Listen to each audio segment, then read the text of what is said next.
minus 10, 9, 8, 7, 6, 5, 4, 3, 2, 1, 0.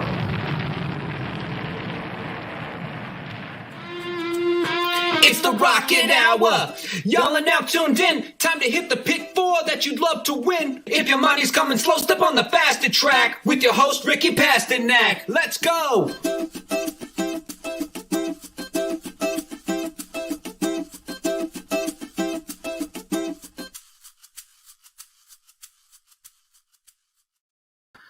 What's up, everybody? Welcome to the Friday edition of the Rocket Hour. We've got a big show today. We're back at Belmont Park. Ricky, you were not here yesterday. You're back today. Welcome back. I'm happy to see you. Yeah, I'm just happy I could eat today. Yesterday, obviously, I wasn't, around for the holiday. So yeah, I'm just happy that that's kind of over. It's rough. It is. If anyone's out there that celebrates Yom Kippur, or I shouldn't even say celebrates, just relishes the opportunity to have to go through that. It's rough, especially, you watch a lot of movies, watch some horse racing, just try to get the time pass. But we're back. We're here. Got a lot to go over, and I'm excited to talk horses on Friday. Saratoga Slim explained to me this holiday last year because I said, happy Yom Kippur. And he said, this is not a happy holiday. Don't say that. It's not at all. And it's funny, I was explaining to my dad off air, he knew the holiday, obviously, but he didn't really know what all it entails.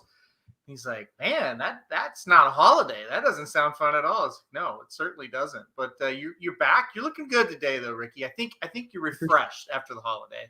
Yeah, well, the crazy, we'll do a quick holiday. It's holiday. People think of celebration. It's really holy day. We just attach celebration and presents.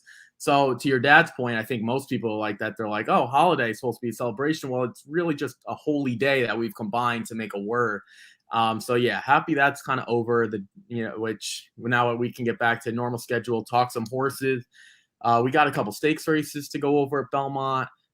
We'll get into some football as well. So we got a big show packed before we wrap up for the weekend. Yeah, I agree. It's going to be a really fun weekend. Racing, we kind of talked about it last week, was kind of, it's like, kind of bored with it. This week is freaking good. So there's a lot going on. I'm really pumped to have Belmont back. I'll go ahead and throw up race 6 on the screen. We're going to go through the late pick 4, races 6, 7, 8, and 9 today at Belmont Park. Man, you missed some crazy shit yesterday, Ricky. Samich and I were talking last night, and it's like, gosh, I've never been so close, but yet so far to hitting that a really nice pick 4 there. I think if somebody listened yesterday and kind of combined the two tickets, hopefully somebody did that and they hit it, because we talked about a lot of the horses that ended up winning those races. But we'll move on. Let's turn the page to race 6 today. We're going to kick it off with a maiden special weight for 2-year-olds on the dirt. So always these are exciting races this time of year. 6.5 furlongs. We got a really solid field here. I think Pletcher kind of has this race over a barrel. But I'm curious to hear where you went to kick us off. Yeah. So wait, first of all, did Mike come on or did Magic come on? No, it was Samich that was on yesterday. Oh, because off air we had said, you told me that Magic was coming on because he had hit the ticket last time. So when you said Samich, I was thrown off. I thought Magic was coming on. Okay. Yeah, so are we good? Did I update this ticket? I don't think you updated this.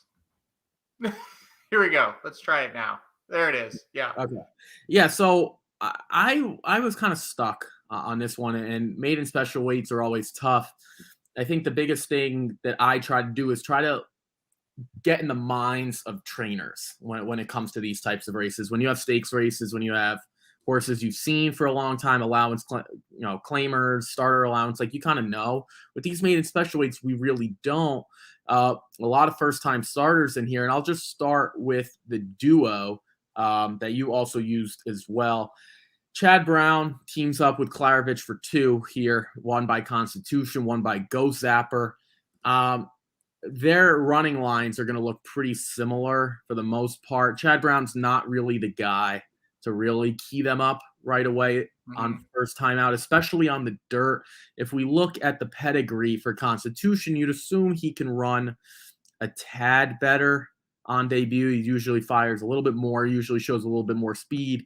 The Go Zapper pedigree with the 1A systemic change. I can't even read today. Systemic change, you'd assume is going to want to go probably 2 turns, or at least Belmont, the 1-turn mile more so. These horses weren't purchased for all that much. That's kind of, and when I was ranking these, I put this duo third, just because when you have a Constitution and Go Zapper, they both actually stand for 85K. They only sold for 105 and 180, respectively. That's not a lot for horses, that have pretty good pedigree with systemic change. There's AP Indy on the bottom side that went for a little higher. Was kind of my trepidation. I think there's some others that I like a little bit more. One of those is the 2 that you didn't use, and I know you're the biggest Steve Asmussen fan out there, and that's Kairama. I hope I said that properly, by Cairo Prince and Big Drama. That's where you get that name there. Stood for $525,000, and Aaron, this is the kind of the opposite of the point I just made. Cairo Prince stands for $15,000. So if you have a mare and you feel like producing a racehorse, you can go to Cairo Prince, get the paperwork done, $15,000, you're in and out. This one went for $525. That's a huge change. That's one of the biggest angles I like to look at when horses stand for a number and go for a huge number. Here, I'm kind of interested as to why you didn't use that one. Obviously, we both used a 3, which is the Pletcher Uncle Mo, but then you used the 7, who I'm not going to throw out, Protonic Power for Protonico. This is an interesting one. None of these horses we're using have ever run, so I'll throw it to you and kind of let you break this one down, because, again, we're going off of legitimately 0 races with all the horses we use. Yeah, and that's what kind of makes these races fun. This feels a little bit like a race you would see at Saratoga, where you got a lot of nicely bred horses trying to break the maiden here on debut and then move on to something bigger and better. I liked the number 3 Afghan on top. Todd Pletcher has just had a resurgence, I would call it, this year with 2-year-olds. He used to be the king here at NIWA with 2-year-old horses. And then for a year or 2, I'd even call it 2 years, he kind of slumped a little bit. He's back in a big way. He's been winning these races in bunches. And I think Afghan looks like the best of his entries. A homebred by Uncle Mo. I really believe that Afghan's going to get ready to run a big race here. I put that horse on top. With that being said, I did use Protonic Power in the second spot. Another Todd Pletcher horse. Workout seemed pretty solid. Gets Luis Saez aboard. I don't hate that. I think this is the horse that kind of gets to the front here. So Protonic Power for me was one that just seemed logical to use. I was between Asmussen and Chad Brown on the third horse to use here. I don't know. I don't love Asmussen at this Belmont meet. So I ended up leaning towards the 2 Chad Brown horses to use here. I'm kind of with you. The purchase prices weren't a ton for these horses for Chad Brown, and you'd think they would be a little higher. I don't know. I think he's going to start heating up at this Belmont meet, so I wanted to use the 2 Chad horses over Asmussen, but I don't really blame you for using Asmussen here. I don't love him at this Belmont meet. So I went with the 1-3-7 to kick it off here. And Steve says Protonico still has a son that quote unquote won the Kentucky Derby. Let's not forget about Medina Spirit. So Medina Spirit, I should say. So yeah, maybe Protonico is the new hot sire, Ricky. Yeah, I mean, it's possible. One of the things that Timeform does, they kind of give you breeding ratings. I don't entirely know how that works, but Protonico was the lowest out of the horses we used. Again, I don't really know how that works. I actually just found it not yesterday, but the other day. I was like, they have breeding ratings. And I tried to look into it, couldn't find the formula. I think we would agree, though. Out of the horses we just talked about, so we're at 5 horses. Forget about the coupled entry for a minute. The 1, the 1A, the 2, the 3, and the 7. That's all we've talked about. Mm-hmm. I think we would say Protonico is probably the worst sire. Now, that doesn't mean anything for this race. It's just like we're trying to nitpick. Like, you're using 2 Todd Pletchers. I can't go against that. That makes plenty of sense. You try to fade Asmussen at Belmont. I don't necessarily argue with that either. One of the things that you took the negative, Asmussen, I'm going to take the positive. This horse has really been working at Belmont specifically, which tends to at least give me the indication that, well, maybe he was never really targeted for Saratoga, right? Like maybe just in his progression, Asmussen and his crew or whoever kind of said, we're going to just target him here at Belmont. Like we're going to wait. We're going to run him here. I don't know. I'm kind of just trying to dig through the leaves here and trying to find an answer because you're right. I mean, what are we going off of? Workouts and pedigree, and that's it. There's no race. There are a couple horses in here that don't look horrible, and I want to ask you about those in terms of at least they have some races that are decent, and that's the 5, Life is Great, not Life is Good, and the 8, Back End the Woods. Now, 12-1 and 8-1. Probably an indication they're not going to run, but did you include any of those? Did you think any of those horses at least made sense in your mind, or they're just not going to be good enough facing first-time starters?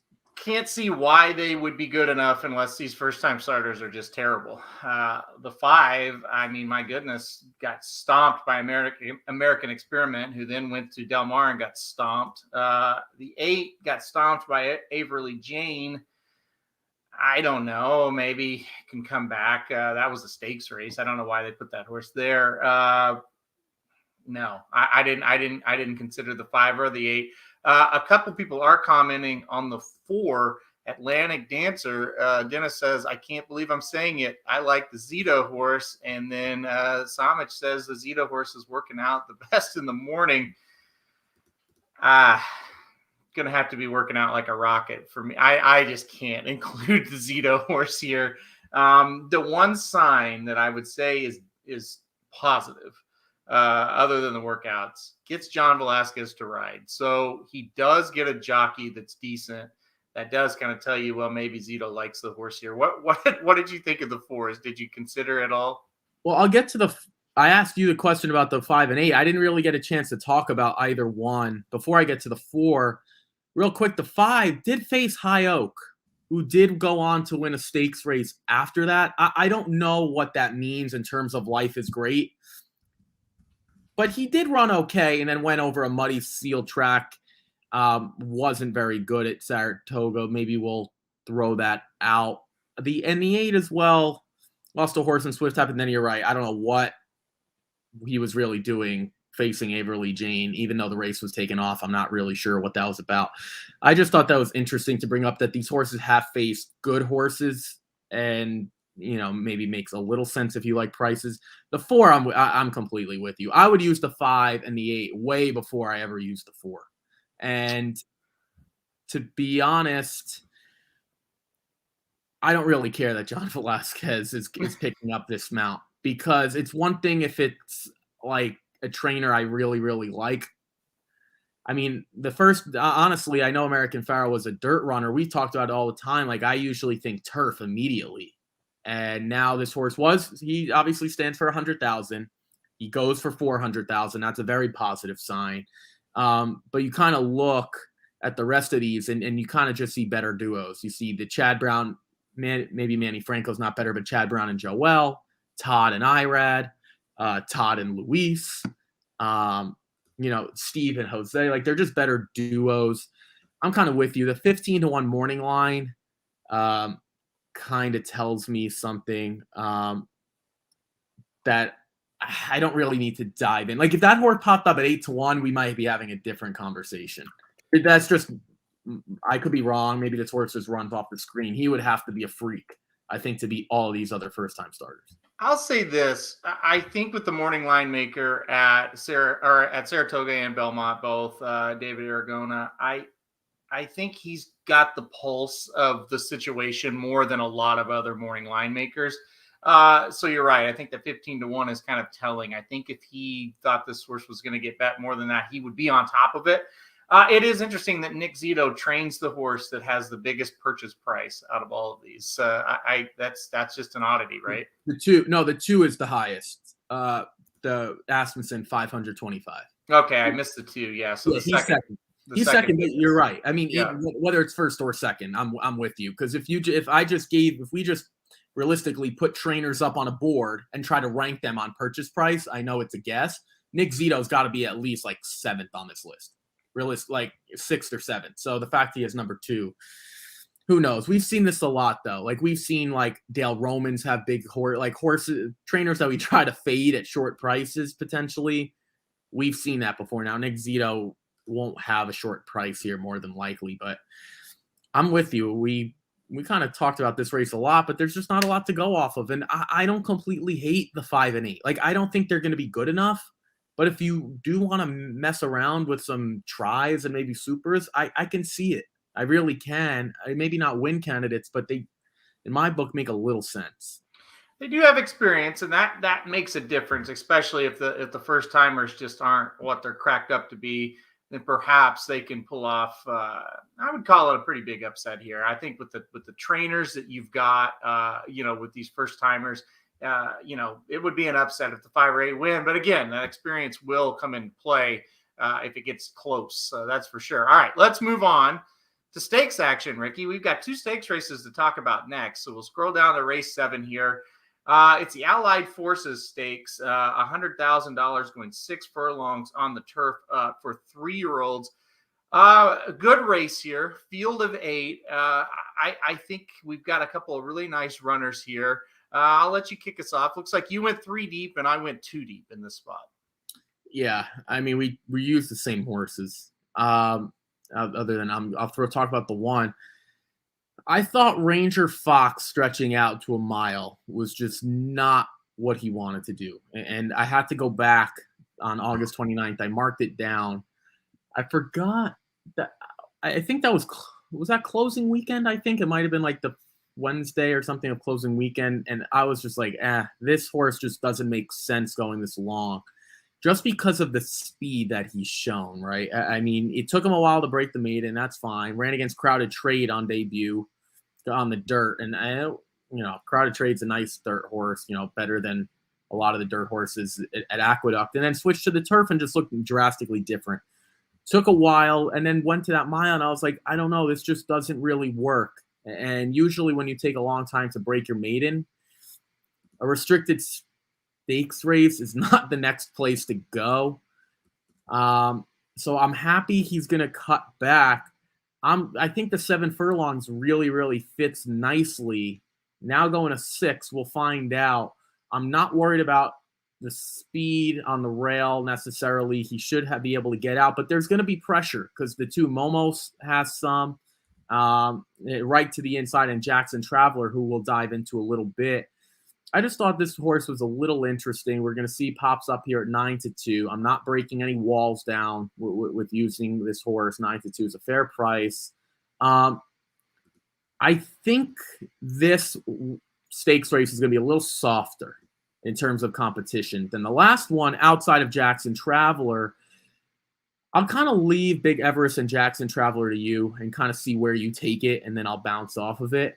But I just thought the one was an interesting horse because I really think the cutback in distance makes sense for him. I never liked him going a mile. Maybe he's one of those interesting 6.5, 7 furlong sprinters on the turf, but the mile just never seemed right, and I marked it down, so I wanted to make sure I had that horse on the ticket.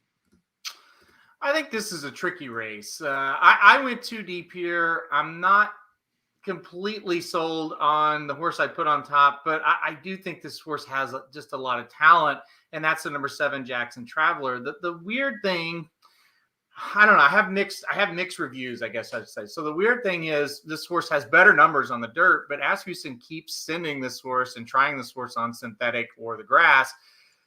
I gotta think Asmussen knows more than I do. I just think he thinks this horse is going to be good on the grass. Of course, 2 races back at Saratoga was 3rd in the quick call, but going to have to run a little better than that to win here. The last time out just dominated a stakes at Pimlico. Now back on the grass, I got to throw Jackson Traveler as my top pick. I just think this horse, from a talent perspective, is the most talented horse in the race. I felt good about going 2 deep because of the 6 Big Everest. I really like this horse. I really liked the race last time out at Saratoga. And another trainer I really trust with Christophe Clement and getting his top rider, Joel Rosario, aboard. Only scary thing, last time out, broke the maiden at a mile, now cuts back to 6 furlongs. But again, I trust Christophe Clement's thought process of cutting this horse back. I don't think he would do it if he thought it was a waste of time or he thought the horse couldn't do it. So I'm high on the 6 and 7 here. I do understand that they have question marks, but I do think these are the 2 horses to beat. And we'll see. I mean, again, I'm trusting the trainers here, knowing that, listen, they're hit at high percentages for a reason. They spot horses to win. So I'm going to trust Clement. I'm going to trust Asmussen. I think the 6 and 7 are the ones you've got to use in this race. Yeah, I'm with you. We'll attack Steve's point. I don't really have anything to agree with or disagree with on your point, so I'm not going to just talk for no reason. This is a tricky race, and I wonder why Jackson Traveler's back on the grass. I mean, the Munnings pedigree suggests that he might be a little bit better on the turf. I'm just kind of throwing that out there as a see if it sticks point, because he's, to your right, Aaron, he ran well at Oaklawn in March and April, in the Gazebo and the Bachelor, then ran in the Chick Lying, Even Money to Mighty Mischief. Like, he has races that are good. The one turf race was against Golden Pal. I mean, is Golden Pal not the best turf sprinter in the country? Mm-hmm. I'm pretty sure he is in 99% of people's eyes. So if he's gonna, it's weird because that's the only race we have to go off of. I wish we had a little bit more. On talent, he's supposed to win. Again, the thing with Big Everest, does Big Everest really want to go this short? I have the same question about the 1 going that long last time out, now cutting back. Did you have any concerns about the 6 going this short? Because, again, you have the Irish pedigree, debuted at a mile. He's never really run a bad race. The June 12th race, I think, let's not throw a line through it. You know when you have like Sharpie marker? I say this is where we use like a coloring pencil. You just shade it because it wasn't great, but it was first off the layoff, a long time out. And the last race was impressive. So again, we won't cross it out, but a little light shading. Did you have any concern? Great Britain, obviously that's where he was bred, and then Irish pedigree. Any issues maybe going short? I'm just poking holes here. He's still extremely talented. Yeah, like I said, I'm trusting the trainer. I understand that this horse broke the maiden at a mile last time out, and 6 furlongs is a question mark. But again, I don't think Christophe Clement is the type that just kind of throws horses in for the hell of it. I think he believes that this horse won't have any problems with it, but it is an issue that you see on paper for sure. So yeah, I went too deep. I think these are the 2 most talented horses, and I'm just trusting that the trainer of each of them knows what they're doing. And it's Steve Asmussen, the winningest trainer of all time, and Christophe Clement, who I think will be a Hall of Famer. So I'll just trust that. One comment here from Samich. Watch out for that 2. Talk about Christophe Clement. He had this horse to start the career there, but now first time out for Trombetta. Johnny Velasquez gets aboard here. What did you think of the 2 at all when you were putting your ticket together? No, I ultimately, I honestly think he might be a better dirt horse. I mean, 4 turf starts, 1 second, 1 third. I'm not sure if he's faster than Ranger Fox, to be quite honest. Now, again, I have question marks about Ranger Fox going the mile last time. I think this is going to suit him much better. To your point, that there's a trainer. I think John Terranova and Mike Trombetta are probably like same. I don't think anyone's that much better or worse. I think they're very solid. I think Javier Castellano and John Velasquez probably about even there as well. I don't hate the 2, to be honest. I think the price is fair. I just really, to be honest, I don't know. His last win came on a fast main track at Monmouth. Allowance runners at Monmouth at 3-5, winning by a neck. That doesn't impress me. Started off well in the Mahoney Stakes, weakened very, very quickly, and they went to a 22 2 quarter. Yeah, I don't know if that's gonna hold up here. Like, that's pretty slow, to go 5.5 on the turf. What did you think? Again, I have a lot of question marks. I guess if you like the price and you can make a case, that's one thing, but I really didn't have much of an interest. I liked the two underneath. I have that horse in fourth. I have the one in third. I think the two makes sense from a pace perspective. I don't know, Ricky. I think the two can run with the one early. I really do, and I think the two could get the lead here. We'll see what happens with that, but I did kind of project the two to be in front. So if he's able to get that lead, it might get a little scary. But I didn't think he would be able to hold on all the way. I think it's a decent underneath horse to use, but not for the pick 4 that we're trying to play here, or even a pick 5. So yeah, that's where you got to draw a line somewhere. I didn't have a single in the sequence. You got to go short somewhere, and I just thought this was the most likely race in the sequence to do so. So all right, let's move on to another stakes race on the card, race 8. We do have some scratches here, but 2 of the 3 were main track onlys anyway. So the 2, the 3, and the 6 are out, but the 3 and 6 were main track onlys. It's the $100,000 Christie Cat Stakes, 6 furlongs for the fillies this time on the inner turf, $100,000 purse. Solid field of 7 still left here. Gosh, I got a little tripped up with this one. I think a lot of these look the same. I'll let you kind of kick us off. Yeah, so again, we only differ on one horse, and that's the 8 and the 9. I'll just talk about the 1 and the 5, I guess. I think Base Storm looked pretty decent in terms of the first start off the layoff. That really got me. Broke the maiden here at Belmont. Has 2 races here. Took a little while to, look. She didn't look great, on debut, but definitely took that big step forward. The price indicated that as well. 9-2 down to just short of 3-1, and she ran well. And then in an allowance race, lost a horse in Sussex Garden that I had marked ahead of her. Sussex Garden is out. I just hope my biggest concern is that she's going to be pushed a little too far back, because right away you have the 2 and the 3 out. The 3 we knew was going to be out, but then we have a horse in the 4, Orb's Baby Girl. I don't really know what to do with this one, and I'll talk about her in a minute after. I'm really worried that the 1 is going to be shuffled back. If I knew she was going to be like 3rd, 4th, or 5th, I'd be fine. I really just don't want her to be last with other horses coming in. One of those being the 5, Caldi, who we both have on the ticket. I think Caldi, my top choice in this race. I think she really makes a lot of sense here. I know she doesn't have a ton of wins, and she only has 1 this year.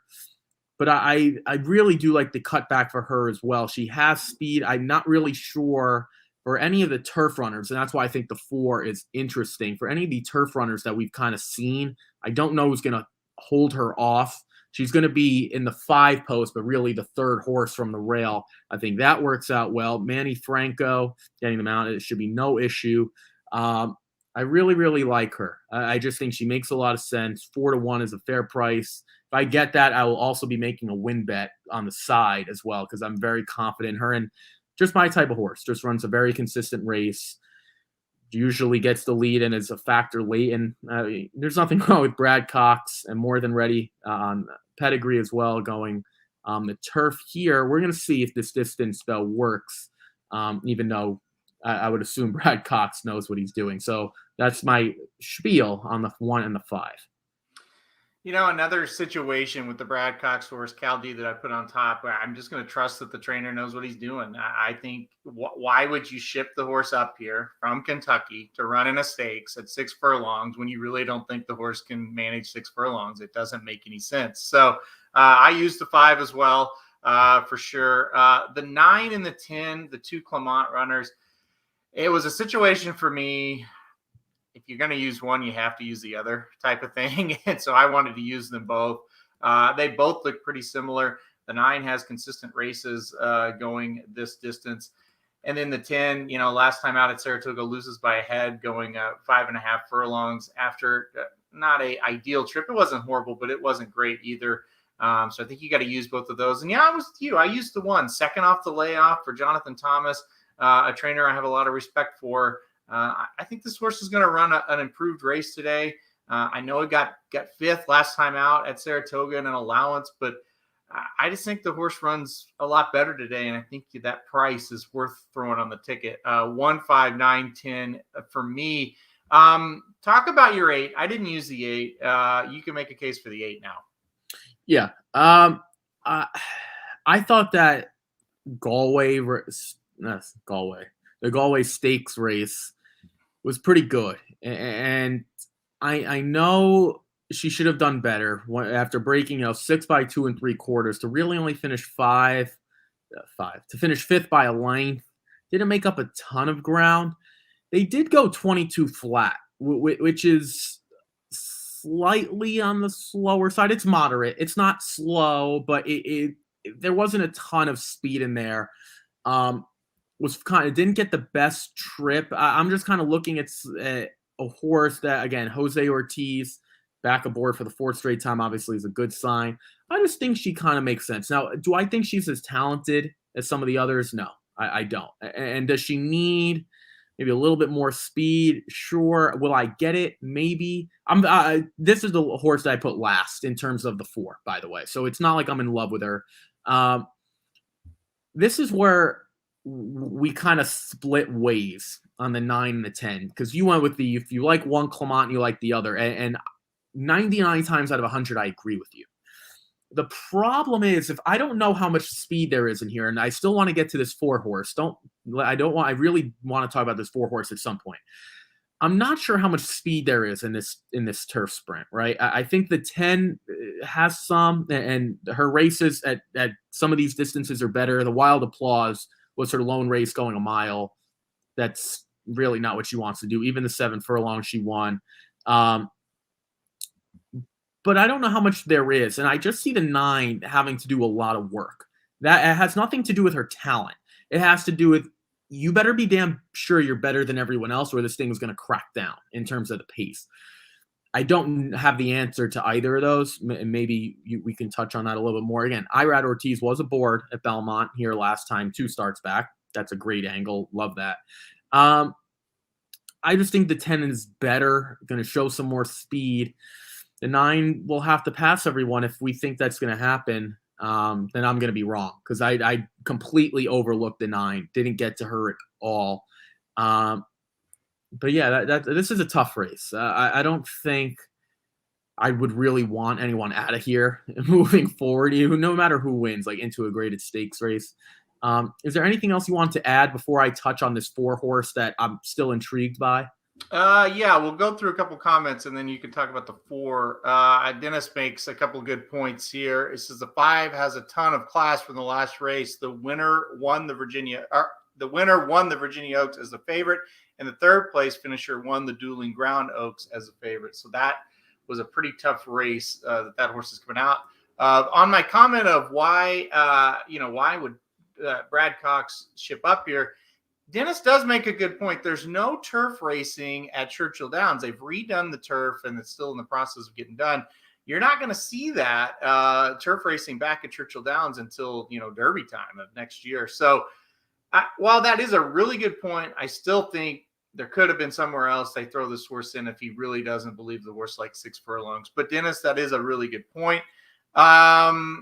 1 beat Evie Jets 2nd yesterday, and 3rd draft as a 2-year-old with number on pace with most as 3-year-olds. So there's more case for the 1 there, and then a tough trip last time out for the 1, so Samich as well. So we all seem to kind of be on this 1 as the upset darling here. And I listen, me for the biggest one, you can throw out all these things. Jonathan Thomas, 2nd off a layoff. I like that as much as any of these other reasons as well. So, all right, talk about the 4. The 4 is Orbs Baby Girl. You've been wanting to talk about this horse. This horse is 30-1 on the morning line. It sounds like you kind of like her, though, even though she's not on the ticket. So go ahead. Yeah, I don't like her, but I just think she's going to factor into the race type of thing. She has speed. She was brutal in her 1 turf race last time out. Not last time out. In her only turf race back in April. Lost to a horse in Porquet No, who's done decently at Gulfstream. She was a big Orbs Baby Girl, was a big price, 32-1 on that day. Lost to Honey Pants as well. Honey Pants, a horse that you're using back here, the 9 horse. I'm interested to see what she does, because she's only shown speed in her career on the dirt. The one turf race, the comment was fractious at the gate. So I have to go back. It's hard to find fractious at the gate in terms of looking at it, because based on the replays, they might not give you that. Like, it wasn't, out of the gate. It was before the gate we're talking about. I was able to find like a little bit of it. She just didn't look comfortable. Now, we don't know why, but if she maybe has a smooth like entrance into the gate, I'm just kind of picking at straws, she could be on the lead. And all of a sudden, this turf sprint gets interesting. The time form picture for this one has her kind of on the lead. I don't know if she's good enough. I just really don't know what to make of her. I don't think she's going to win, but if you like playing these exactas and tries and supers, I think she's a horse that really could jam up tickets at finish 3rd or 4th, just because she's a complete wild card.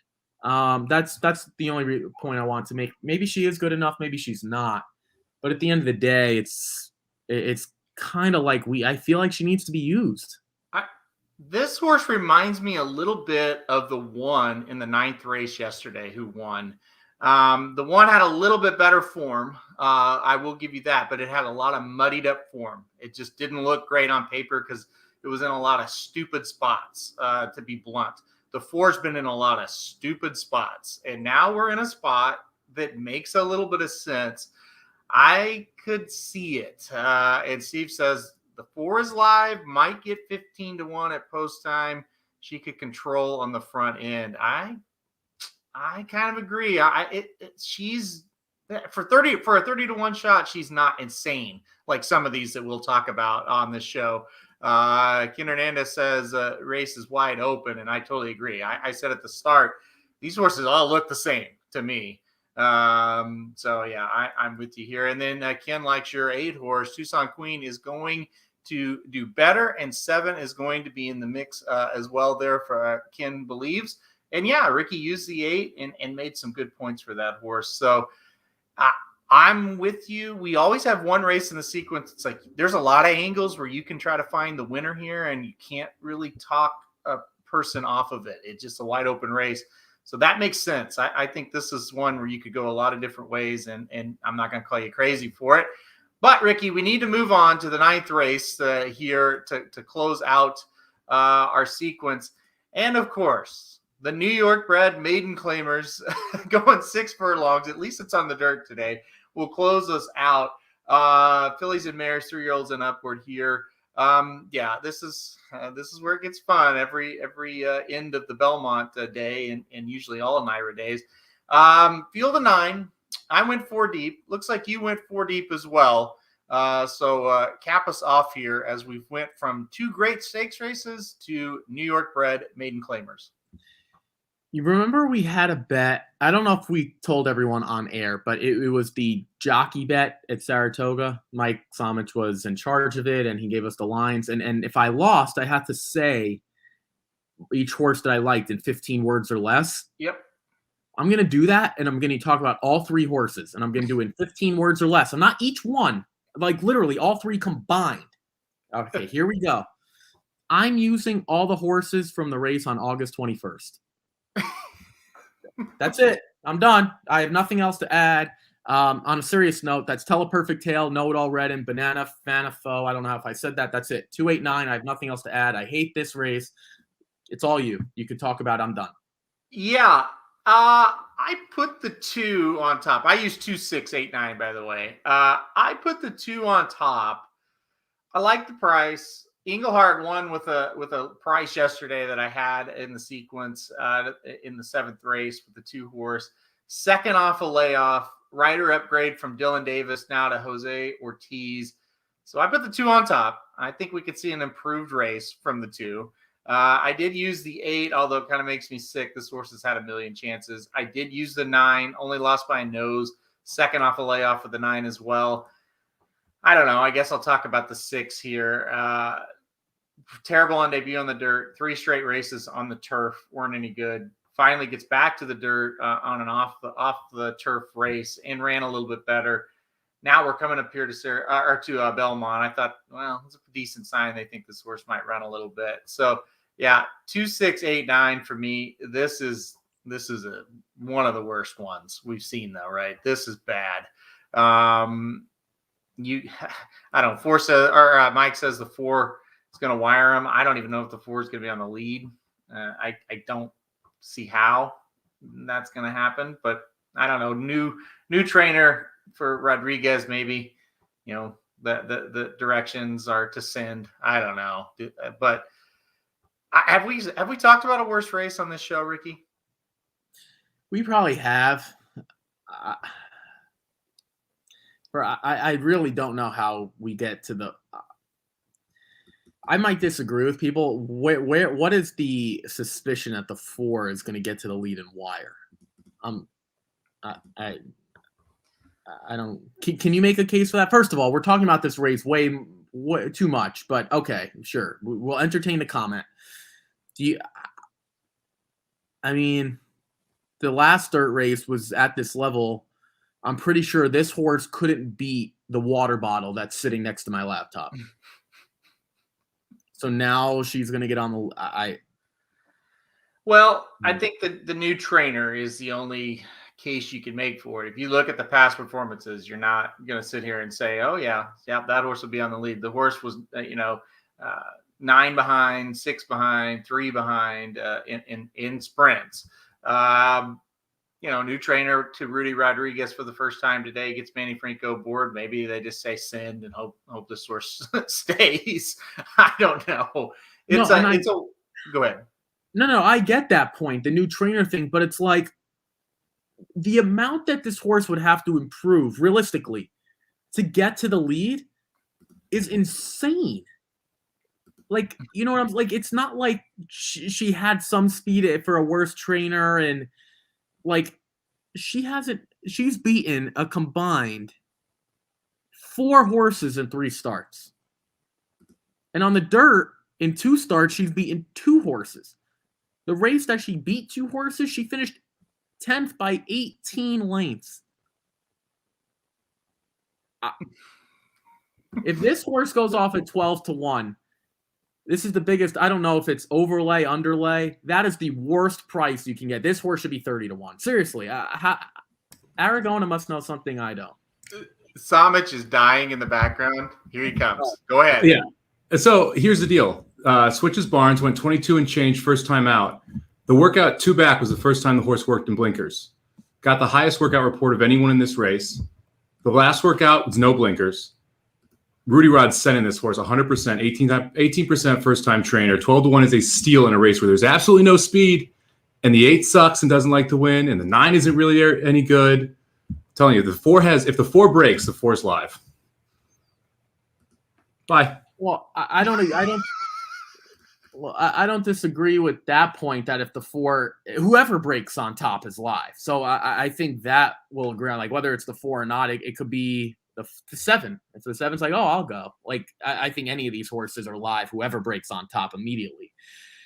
I will push back that the 8 for this level, the 8 and 9 run A races for this level, which is New York bred, maiden claiming 25,000. That 4 that we just talked about, along with a lot of others, it's not just the 4 that I'm banging on, has run what? B pluses? Like, fine. Breaking on top. I mean, the workout report's fine. I don't think I've hated a 12-1 shot more than I hate this one.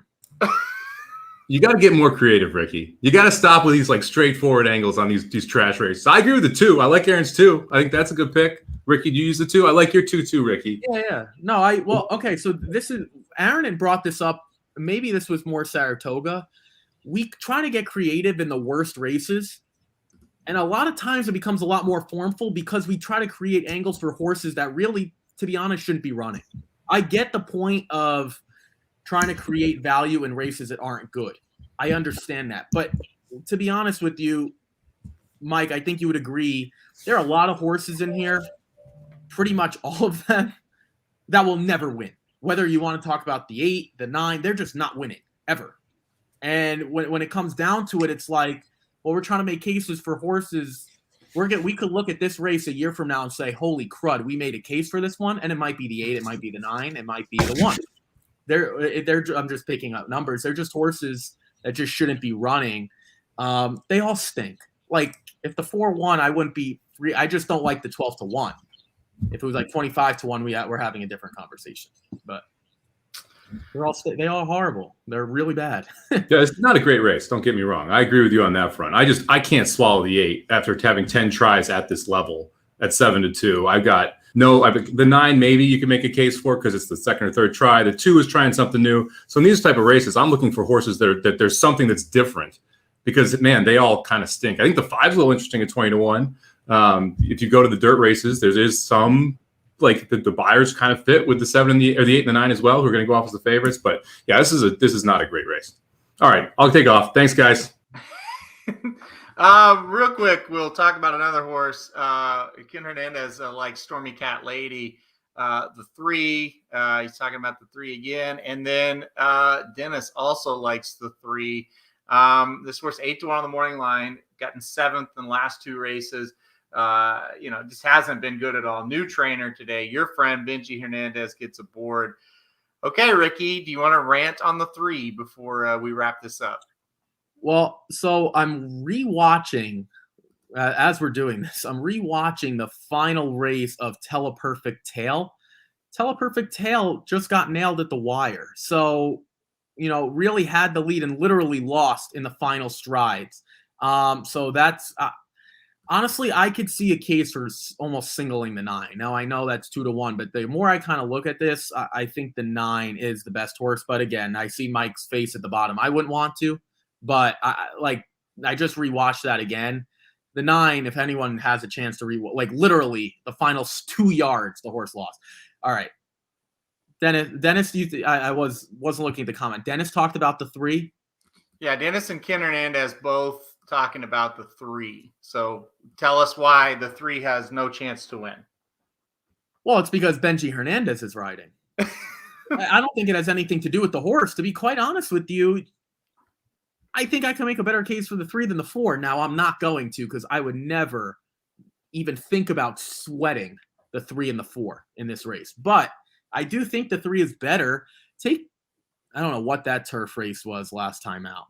2 starts back. I don't know what that was. And the last race was pretty bad too. But she did go 4 or 5 wide at least the whole time. I mean, I don't know. I don't think the 3 is going to win, but I do like the 3 better than the 4. That doesn't mean I like the 3. I'm not going to rant. I only like to rant on horses I really don't like. I don't really like the 3, but I don't think like that horse is completely impossible. I actually think 8 to 1 could be fair. I don't know. I'm not the biggest fan, but situation for me, I don't like the 3, I don't like the 4, but I don't like this race, so it's not going to shock me if anything happens. If the 3 takes him gate to wire, I'm not going to be shocked even. I mean, it's just one of those races. It's a strange one, no question about it, and I honestly believe it might be one of the worst we've ever talked about. I really stand behind that. It's bad. So I'm not going to talk anybody off the 3 or the 4 or any horse for that matter. It's just a wild one. And that's what we get a lot of times at NYRA in this last race. I picked 4 horses out of this and just hope I survive if I'm alive and we can hit this thing. So with that being said, Ricky, go ahead and take us through your ticket, and then I'll take us through mine, and then we'll talk briefly about a little football to end the show. Yeah, so we'll start in race number 6. It's a maiden special weight. I think taking a bunch of swings with logical jockey trainer combinations makes sense. I went with the 1 and 1A, 2 and the 3. I'm going against the other Pletcher. I'm just taking a swing. I don't want to use 4 because they're all going to be short prices. In race 7, I went with the 1, 6, and 7. Jackson Traveler is interesting getting back on the turf. The 6, I have a question mark with the distance. The 1, I have a question mark with the distance, but hopefully one of them runs well. The 8, the 8. In race 8, I went with the 1, the 5, the 8, and the 10. I'm just interested to see how this 8 runs back. Didn't get the best trip, 4Y last time, then had to fight in between horses. Let's see if we can get a better trip there. In the 9th, I'm not talking about. I'm using the 2, 8, and 9. That's it. So with that said, it's 3 by 3 by 4 by 3. It's a $54 ticket. I am a little. This is one of my worst tickets in terms of the payout and the structure, because I feel like I need to go deep to get it home, and I think there could be a lot of short prices. I'm not a hammer ticket guy. That's not the way I play. I'm not going to switch it up now, so it might be really short. Hopefully we can beat a couple favorites and get it to 120, 125.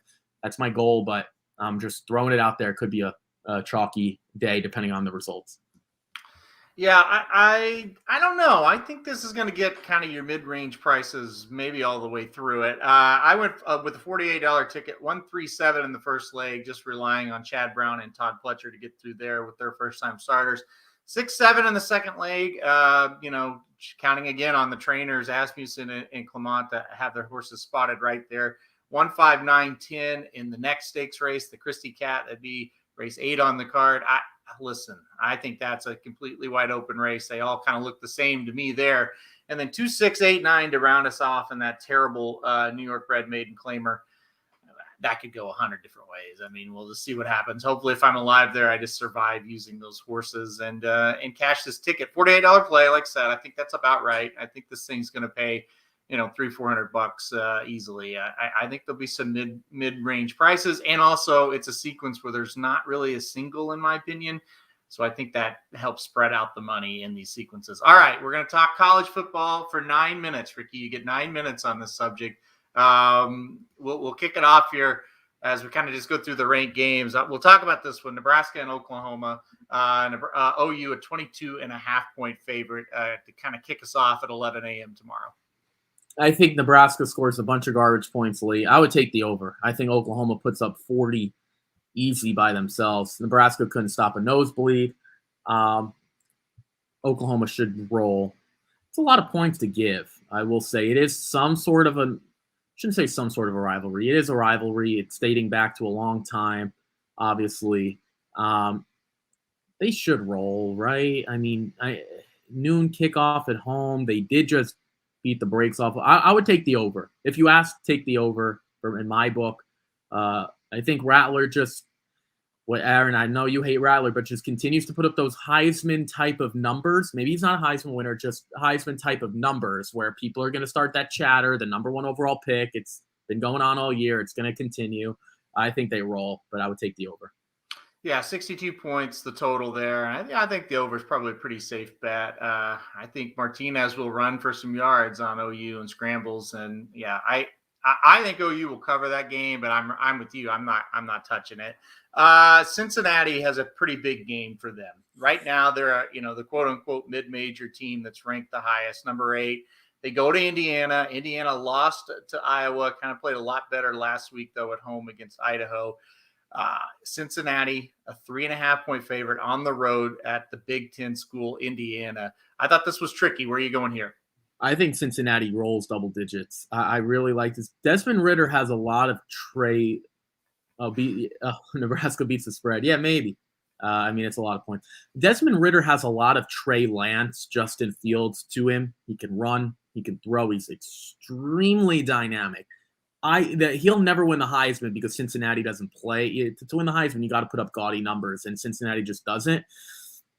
I don't know how Indiana scores on this team, to be quite honest with you. They did against Ohio State last year in a fluke COVID season. I don't have much to add. I think Cincinnati really beats the brakes off of them in a dominating run the ball, play defense,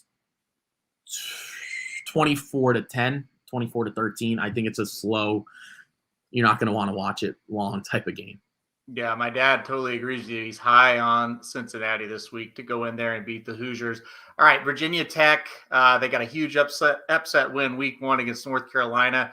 They go to West Virginia. They go to Morgantown. It's a tough place to play. West Virginia lost week 1 in a competitive game with Maryland. West Virginia, a 2.5-point favorite here. This is a really, really tough game. What are you thinking about this one?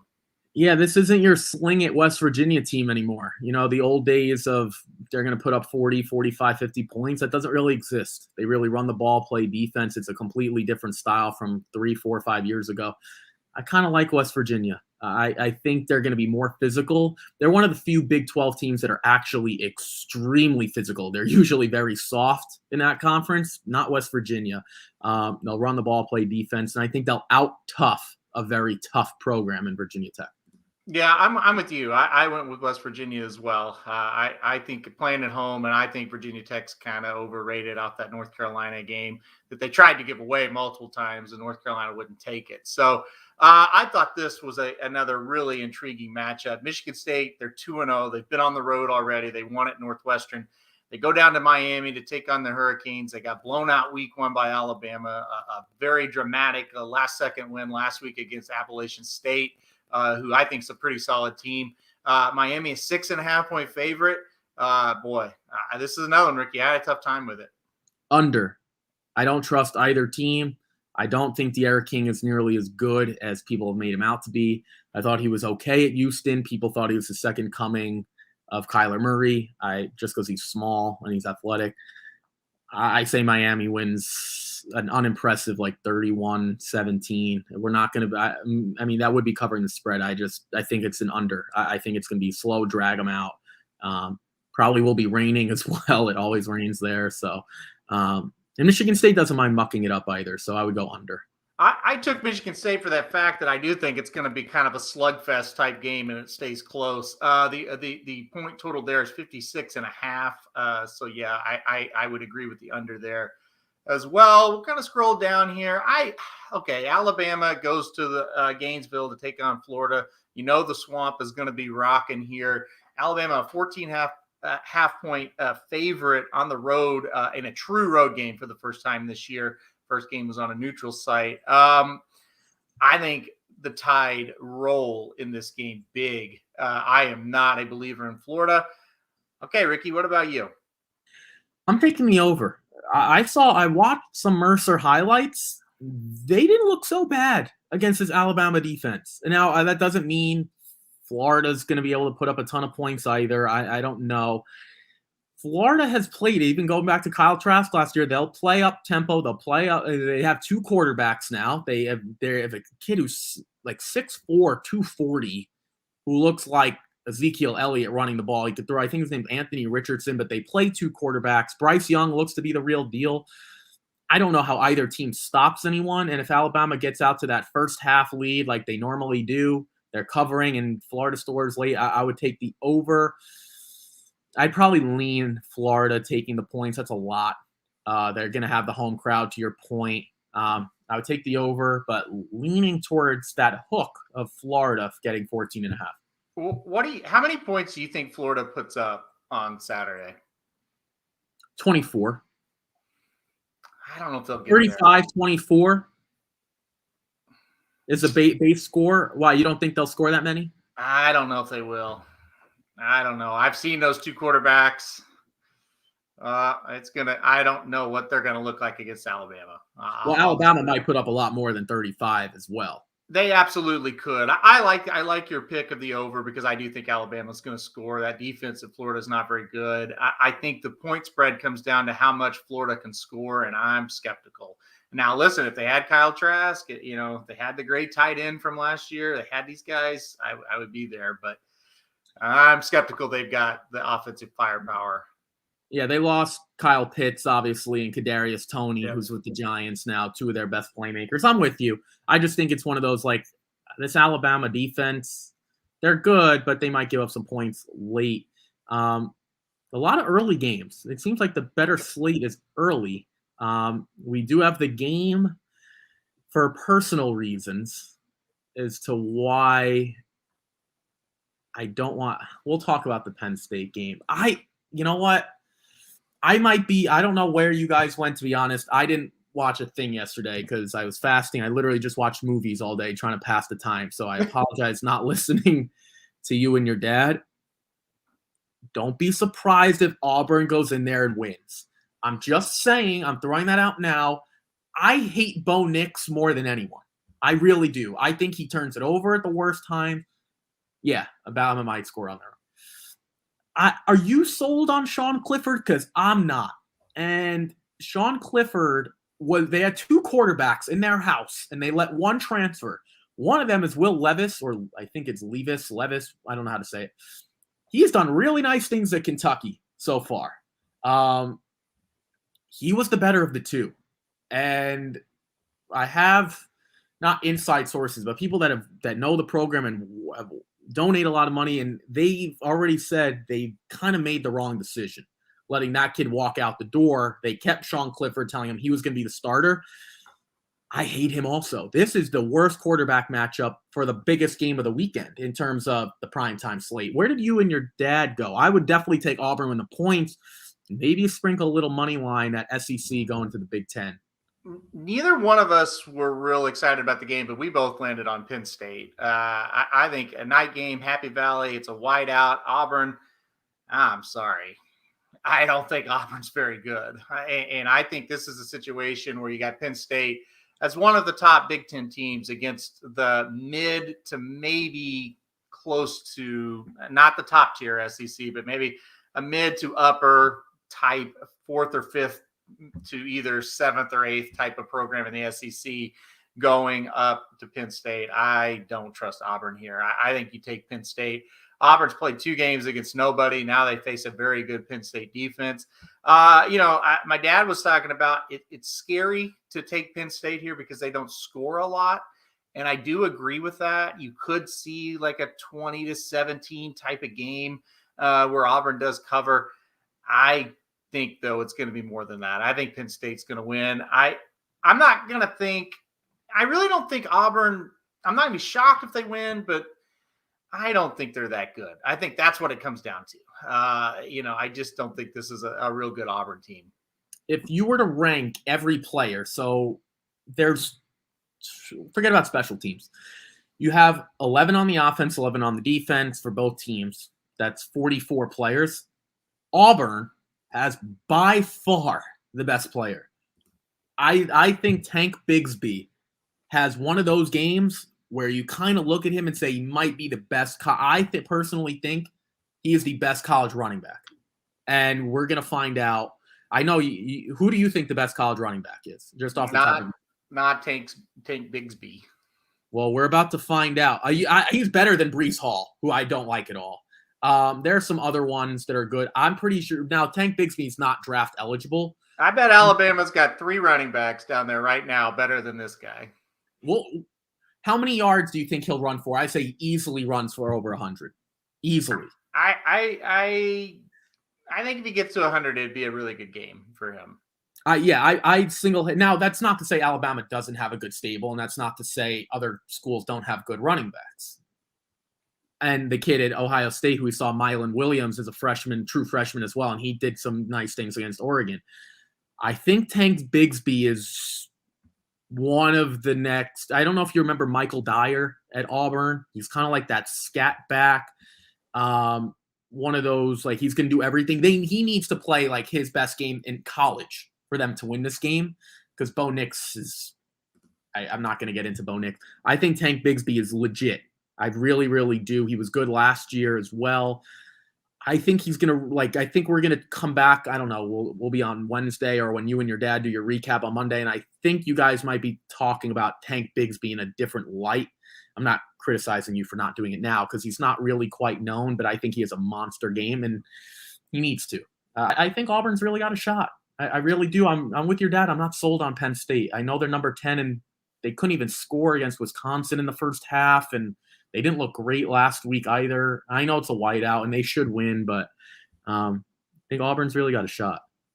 Yeah, I doubt we talk about Tank Bigsby on the show on Monday. That's my guess. All right, let's go on to the last game we're going to talk about. No, we're done. We're going to go on to the last game we're going to talk about. Arizona State travels to BYU, Provo, Utah, to take on the Cougars. It's another night game at BYU. Last week, they upset Utah, a ranked team out of the Pac-12. Now they get another ranked team out of the Pac-12, Arizona State. Arizona State, a 3.5-point favorite on the road. It seems like deja vu all over to me. I took BYU in this one. We'll round it out here, Ricky. Where are you going here? Yeah, I went BYU also.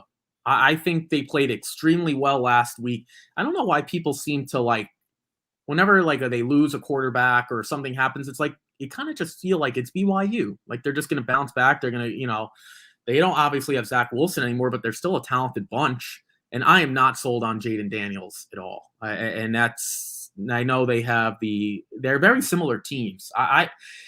It's a little late start for me. I will try to stay up. It's not starting until 10:15, and that Auburn game won't be ending until after this one begins.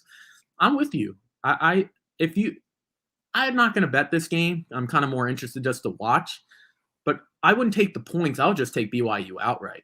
Personally, I think this is more of that heads up. I would take BYU. They already proved they can win. Last week they played Utah, right, on that late night slate. These games start too late for me. They don't end until like 1:30, 1:45. But I think this is one worth staying up for. Can we talk about real quick that Iowa State game since it's up there? Yeah.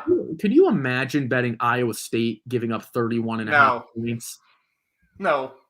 They can't even score 31 points. Oh my! Could you imagine? I'm sorry. If there are people out there, Iowa State minus 31.5, we have to have a conversation because they can't score that many. I'm not trying to rehash on last week with Iowa, but how many times has Campbell lost to Kirk Ferentz? Like over and over and over and over. I mean, they should score 31 or 32 points, but do you feel comfortable like laying that kind of number? I know UNLV is brutal, but holy crud. I hadn't seen that line until now, and I was like, wow. And the over-under is 52. I mean, that's, I guess Vegas is saying like a 41-10 game, something like that. But even that, like they're going to score 41 points. I mean, oh my gosh. I sure can't see it. I thought that was crazy. UNLV, they're not any good. But again, Iowa State's got to go on the road after playing 2 shitty home games. Northern Iowa, they could have lost to. Iowa, they do lose to. I don't know. I thought that was crazy. But the other way to look at it was, do I really want to bet UNLV? Ugh. I would bet the under, and here's why. I don't think UNLV is going to score. So what you're kind of saying is Iowa State's pretty much responsible for 40 points. If they score 40 points when they scored what, like 20 last time, like or 8 or whatever they scored, like that's the way I would lean if I had to play it. It's a stay away, but 4 touchdowns and a field goal, no thanks. No thanks. Yeah, I thought this was just a weird game. Stay away from it completely. There's a few like that this week that don't make a lot of sense, but this it certainly feels like a trap. Taking minus 31.5 here for the Cyclones, but we'll see if they can go down or go out to Vegas, I should say, and look a little better offensively before that dominating, tough Big 12 slate starts next week. I can't even say that with a straight face. All right, that's going to do it for us here. Oh, you know what I should say? And you get 30 seconds here, Ricky. The Chiefs go to your Ravens on Sunday night. So you got Sunday Night Football as the name there. What do you think? Do the Ravens have any chance to beat the Chiefs? I've watched Baltimore for many, many years, and on paper they don't. It's just one of those where last year we saw the Ravens play the Chiefs, and the Ravens were at an all-time high. And I was like, they're ready to play them now. And they weren't. They came out and were flat. I just kind of have one of those feelings. Chiefs got a big home win on coming from behind. I don't think the Chiefs will lose, but I think we have a text, I think you'll text me around halftime or the third quarter and say, you know what? They're probably not going to win, but they played much better than I anticipated. And in terms of, they have no running backs. They lost another cornerback, Chance Westry, who's like a physical freak. I don't know how good he is. They don't have Peters. They don't have Derek Wolfe. Like, they don't have anyone, to be quite honest with you. And the Chiefs are supposed to win. They have their number. The quote this week from Sammy Watkins is, we know Baltimore, like he's in Baltimore now, we're taking this seriously. The Chiefs took this game just as seriously. Like, he's making it that they made it like a rivalry. I've come to know that when you doubt Baltimore, you tend to be wrong. That doesn't mean they're going to win. I just think it's going to be a much better game than a lot of people anticipate, just because on paper it probably shouldn't be that good of a game. They're a wounded dog, and sometimes a wounded dog will come out and play their ass off. And we're going to find out about the Ravens. I'm not even saying they have to win for us to be like, yeah, okay, they're not bad. But let's see if they come out with a lot of heart. Let's see if they come out with a lot of effort. Let's see if they put up that big fight. Because if they don't, it may go bad for the Ravens quickly. Like, they need to show up and play a really, really improved game. I think they will. It's a tough team to try to have to beat when you need to win a game, though. And there's no doubt. So that's where I'm at with it. Yeah. The scheduling gods gave the Packers and the Browns nice games coming off losses. The Browns for different reasons. They played well, but really should have won. The Packers get the Lions, and the Browns, they get another cupcake. I forgot. Texans. Yeah. I mean, the scheduling gods did them right. The scheduling gods did not do the Ravens right here, coming off a tough loss. The game they should have won. Now getting the Chiefs, who's probably has 17-0 on their minds. Not the game to play. But you know what? At least it is at home. It is Sunday night. Who knows? I mean, again, you've seen Baltimore too. You've watched the Browns more than enough times now. Like, you know the Ravens are going to play tough. Like they always do. They might not be the best, but they give you a good game. That's all I'm expecting. They shouldn't beat the Chiefs. They're not supposed to, but hopefully they just play well at least.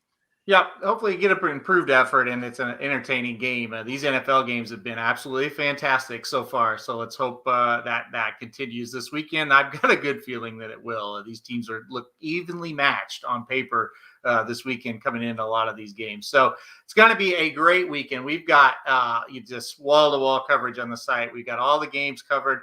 But the racing is back, and it's back in a big way. Belmont with a fantastic weekend of racing. Woodbine, it's my favorite weekend of the year for Woodbine. 2 really good days coming up. And Churchill Downs is back, and the Pocahontas, the Iroquois, always fun races as well. So we got a lot going on. This is our last show of the week here at Racing Dudes. We appreciate everybody tuning in, not only today, but all week long. We have a lot of fun bringing in these shows. We'll be right back on Monday with Dudes Who Bet Sports, recapping everything. And then, of course, the Magic Mike show, recapping everything in horse racing. So thanks, everybody, for tuning in. Good luck if everybody's playing Belmont today, and good luck this weekend, everybody. And most importantly, have some fun, because if you're not having fun this weekend, I don't know that you know how to have fun if you're a gambler. So good luck to everybody, and we'll see you right back here next week.